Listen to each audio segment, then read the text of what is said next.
Good morning बच्चों। मैं BL. Agarwal आज आपको इस लेक्चर में फिनंशियल अकाउंटिंग का एक chapter conversion of partnership business into limited company का एक प्रॉब्लम डिस्कस करके समझाने का कोशिश करूंगा। ये रहा आपके सामने problem. Lata and Asha were partner, जिनका रेशियो था 3:2। पार्टनरशिप का बैलेंस शीट दिया है जिसमें लता का कैपिटल 1,20, आशा का कैपिटल है 80,000। Bank overdraft 65, creditor 44,800। एसेट्स में आइए, land and building, plant, bills receivable. Stock book डेप्ट मतलब डेटर, कैश इन हैंड। तो ये एक बैलेंस शीट है जिसमें आपका 6 एसेट्स और 2 लायबिलिटी है। अब यहाँ लिख रहा है कि पार्टनर लोग अपना बिजनेस पार्टनरशिप फर्म से प्राइवेट लिमिटेड कंपनी में कन्वर्ट कर देगा। कंपनी का ऑथराइज्ड कैपिटल 5 लाख रुपीज होगा, जिसमें 30,000 equity share 10 is 3 lakh, 2,000 preference share of 100 is 2 lakh, 5 lakh हो गया। ये ऑथराइज्ड कैपिटल है। इसके अलावा एसेट्स लायबिलिटी को रिवैल्यू किया जाएगा। बिल्डिंग का दाम 95, plant and machinery 92, bills receivable 12, stock 36, debtors वही रहेगा, उसके ऊपर 10% प्रोविजन क्रिएट कर देंगे। Cash in hand 5,300, bank overdraft 65, creditor 40,000 और एक नया एसेट्स गुडविल आ जाएगा 15,000। यहाँ पर एसेट्स एंड लायबिलिटीज का रीवैल्यूड फिगर दिया है। एसेट्स को प्लस करके लायबिलिटी माइनस कर दी तो नेट एसेट्स आ जाएगा, दैट इज परचेज कंसिडरेशन आ जाएगा। इस परचेज कंसिडरेशन का डिस्चार्ज के लिए देखिए यहाँ बोला है 12,000 equity share of 10 each eight A premium 12। तो 12 रुपया शेयर का दाम हो गया, 12,000 शेयर है, 1,44,000 हो जाएगा शेयर का। 750 प्रेफरेंस शेयर का 75,000 हो जाएगा। अगर कुछ बैलेंस होता है तो इन कैश। तो इसका मतलब हो जाए यहाँ पे हमको A-L करके नेट एसेट्स मेथड से परचेज कंसिडरेशन कैलकुलेट करना होगा। और डिस्चार्ज में इक्विटी शेयर का 1,44,000, प्रेफरेंस शेयर का 75,000 और जो बैलेंस बचेगा कैश। बोला है परचेज कंसिडरेशन निकालिए, बैलेंस शीट बनाइए। हम लोग परचेज कंसिडरेशन कैलकुलेट करेंगे परचेजिंग कंपनी के घर में, न्यू कंपनी के घर में जर्नल एंट्री करेंगे, उसके बाद बैलेंस शीट बनाएंगे। ठीक है, तो चलिए इसके सॉल्यूशन की तरफ बढ़ते हैं। सबसे पहले वर्किंग कर देंगे purchase consideration, computation of purchase consideration. Purchase consideration का वर्किंग कंपलसरी होगा। इसमें एसेट्स का जो वैल्यू है, एग्रीड वैल्यू एसेट्स ले लेंगे। तो गुडविल का वैल्यू था 15,000, land and building 95, plant and machinery 92। Land and building का वैल्यू था आपका 95,000। अब प्लांट एंड मशीनरी आपका था, प्लांट एंड मशीनरी का बोला था 92। इसके अलावा आपके पास bills receivable 12,000, stock 36। Bills receivable 12,000, stock आपका 36,000। इसके बाद आपका डेटर बोला है 10% प्रोविजन, तो डेटर का ओरिजिनल वैल्यू रख लेंगे 80,500। कैश इन हैंड बोला हुआ आपका 5,300, कैश हो गया 5,300। ये ऐड करके बाहर हो जाएगा।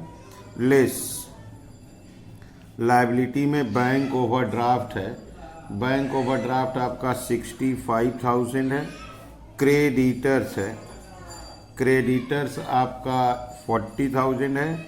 अब provision for bad debt debtor वाला था, प्रोविजन फॉर बैड डेट आपका 10% 8050 है। इसके बाद परचेज कंसिडरेशन आ जाएगा। ठीक है, एसेट्स का टोटल हुआ आपका 3,35,800।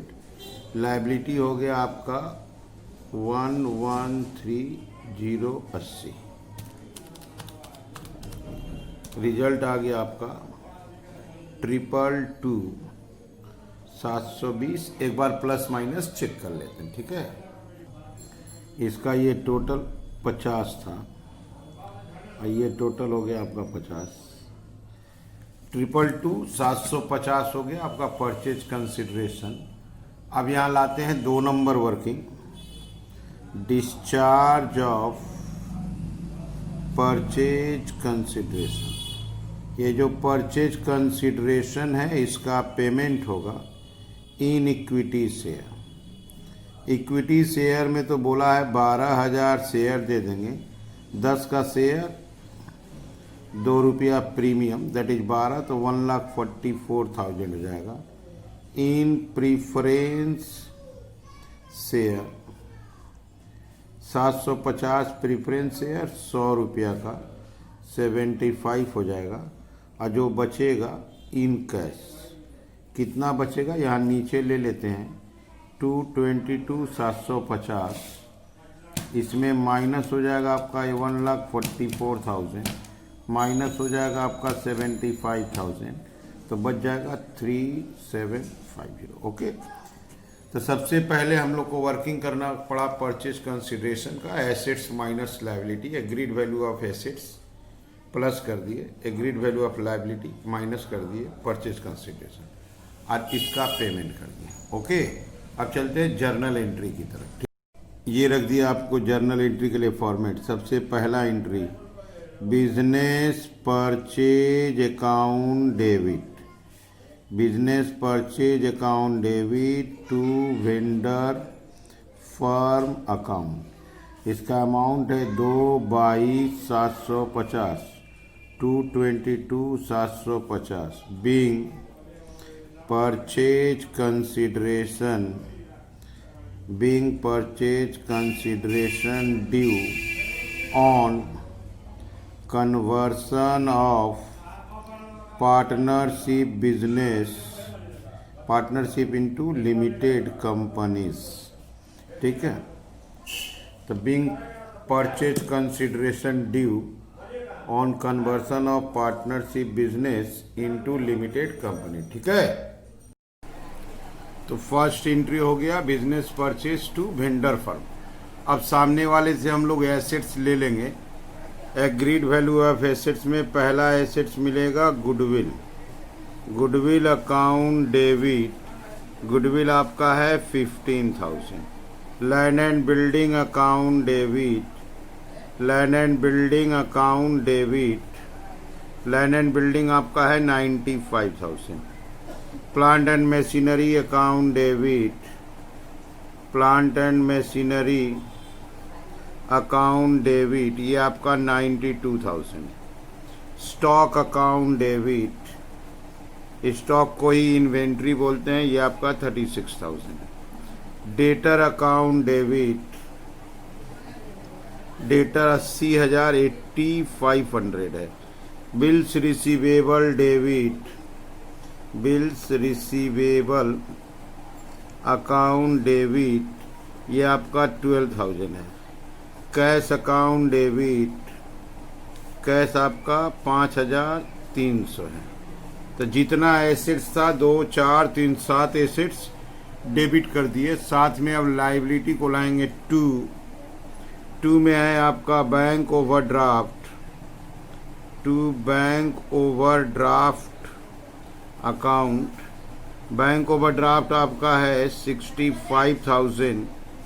2 क्रेडिटर्स अकाउंट, क्रेडिटर्स आपका है 40,000 और है 2 प्रोविजन फॉर बैड डेट, 80-50 होगा, 8050। 2 बिजनेस परचेज अकाउंट, ये होगा 222,750। एसेट्स माइनस लायबिलिटी करके जब परचेज कंसिडरेशन कैलकुलेट करते हैं तो उसमें गुडविल आ जाता है, इसलिए एंट्री में कोई बैलेंसिंग फिगर नहीं आएगा। Being sundry assets and liabilities taken over at agreed value. तो हम लोग बहुत सारा एसेट्स लायबिलिटी उससे लिए हैं, एग्रीड वैल्यू पे टेकन ओवर किए हैं, वो नरेशन में मेंशन कर दिए। अब हम लोग का काम है वेंडर को पेमेंट देना। वेंडर को इक्विटी शेयर देंगे प्रीमियम पर, प्रीफरेंस शेयर देंगे एंड थोड़ा सा कैश देंगे। Vendor firm account debit 222,750 to equity share capital. 12,000 share 10 रुपया का, 1,20,000। उसके साथ प्रीमियम है, सिक्योरिटी प्रीमियम रिजर्व 2 रुपया करके प्रीमियम है 24,000 to preference share capital. Capital आपका 75,000 है और थोड़ा सा पैसा टू कैश है। कैश आपका 3750 है। तो उसको 12,000 शेयर दे दिए 1,20,000, 2 रुपया प्रीमियम 24,000, प्रिफरेंस दिए 75,000 का, थोड़ा सा पैसा कैश दे दिए 3750। Being purchase consideration discharged. ठीक है, छोटा सा नरेशन दिए, बीइंग परचेज कंसिडरेशन डिस्चार्ज। तो ये 3 जर्नल एंट्री होता है, 3 एंट्री हो गया। ठीक है, चलिए चलते हैं बैलेंस शीट की। ये रख दिया आपके सामने बैलेंस शीट। बैलेंस शीट में सबसे पहले आपका आएगा इक्विटी एंड लायबिलिटीज। सबसे पहले equity and liabilities. Equity and liabilities में ए नंबर आएगा आपका share holders fund. Share holders fund में रोमन 1 शेयर कैपिटल। अगर आपको याद हो तो 1,20,000 का इक्विटी और 75 का प्रीफरेंस, दैट इज 195 हो गया। रिजर्व एंड सरप्लस, अगर आपको याद हो तो सिक्योरिटी प्रीमियम रिजर्व 24,000 का आया था। बी नंबर में non current liabilities. Non current liabilities में लोन और बोरोइंग्स आता है नहीं। सी नंबर में आपका करेंट लायबिलिटीज। करेंट लायबिलिटी में आपका आया short term borrowing 65,000। Trade payable creditor आता है 40,000। ये हो गया आपका 324। ये आ गया आपका टोटल। अब आते हैं एसेट्स। एसेट्स में सबसे पहले लाते हैं a number non current assets. Non current assets में रोमन 1 आपका आएगा फिक्स्ड एसेट्स। अब फिक्स्ड एसेट में एक होता है टेंजिबल और दूसरा होता है इनटेंजिबल। टेंजिबल में बिल्डिंग और मशीनरी, तो बिल्डिंग और मशीनरी मिला दिया जाए तो आपका हो गया 1,87,000। इनटेंजिबल में गुडविल आपका 15,000 था। बी नंबर में आपका आएगा करेंट एसेट्स। करेंट एसेट्स में रोमन 1 इन्वेंट्री। इन्वेंट्री में स्टॉक आता है। स्टॉक आपका था 36,000। इसके बाद आएगा आपका ट्रेड रिसीवेबल। ट्रेड रिसीवेबल का बात किया जाए तो इसमें डेटर का आपका आएगा 80,500। Bills receivable 12,000 minus 8050। क्लियर है? डेटर बिल्स रिसीवेबल एड अब प्रोविजन लेस। ये हो गया आपका 84,450। इसके बाद आएगा cash and cash equivalent. Cash हम लोग के पास 5,300 था। 5,300 में हम लोग वेंडर को कैश दिए थे 3,750। तो ये आपका हो जाएगा 550,1,550। अब इसको जोड़ के देखना होगा। हम लोग का टोटल 324 आना चाहिए। ये 000 हो गया। 5 6 11, 12 23 1 24, 8 3 11 और 9 20 2 22। यस 324 टोटल मैच कर जा रहा है। तो ये हो गया आपका बैलेंस शीट। एक बार फिर से देख लेते हैं। Share capital, equity share capital 1,20 और प्रीफरेंस 75, दोनों मिला दिए 195। रिजर्व सरप्लस में आपका सिक्योरिटी प्रीमियम का 24,000। बैंक ओवरड्राफ्ट था, उसको शॉर्ट टर्म बोरोइंग्स के रूप में रख दिए और क्रेडिटर हो गया trade payable. Fixed asset tangible में बिल्डिंग और मशीन को प्लस कर दिए। इनटेंजिबल में गुडविल आया। इन्वेंट्री दैट इज स्टॉक को लाए। डेटर बिल्स रिसीवेबल को प्लस और प्रोविजन को माइनस कर दिए। ट्रेड रिसीवेबल हो गया। कैश 5,300 था, उसमें से जो पेमेंट किए थे माइनस कर दिए। टोटल आपका मैच कर गया। ठीक है, आप लोग वीडियो को पॉज करके क्वेश्चन को लिख लीजिए, मेरे साथ धीरे धीरे सोल्व कीजिए। देखिए आपको 100% समझ में आएगा। ठीक है, ओके, थैंक यू, बाय।